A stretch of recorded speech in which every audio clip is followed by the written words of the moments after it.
So the first thing you're going to need for this is a hoodie. And if you don't have one, you can borrow one or you can buy one.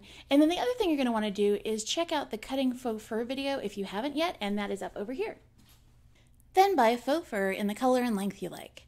You shouldn't need more than a yard if you're doing a really big costume, but the general rule of thumb is going to be 2 times the length of the hoodie piece that we are going to be cutting out in a minute. Also, make sure your cutting tool is ready to go, and if you need to, grab a pack of safety pins from the dollar store. The first thing we're going to do is make a simple pattern from the hood.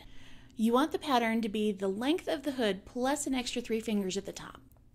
Then take the length of your hand and mark the paper, then fold it lengthwise on that mark and cut out the excess. Don't forget to label your piece, and then on one of the shorter edges, just write fold. You can see on this pattern piece I've used arrows to mark the direction that the fur can be going in or that I want it to go in when I cut out my pattern.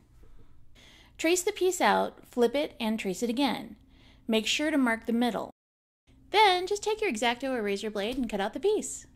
Once that's done, take that piece and line it up so the middle of the fur is centered at the top of the hoodie.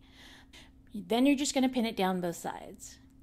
When you get to the strings, stop, pull them toward you, and tuck any loose fur back under. Once you've done both sides, flip the fur over and spread it inside the hoodie.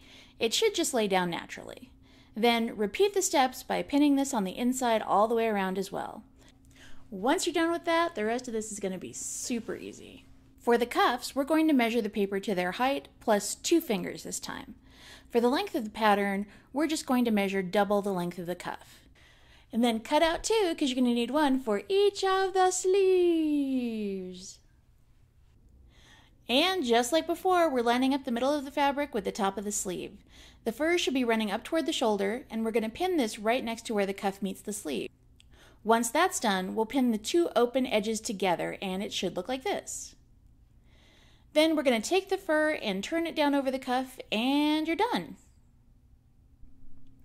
Now, if you want to get real fancy like I did here, I just cut out a couple more circles of fur and pinned them on and then colored in the middle with alcohol markers. If you want to be part of our community and you are a cool person, hit subscribe, and I will see you guys in the next video. Okay, bye.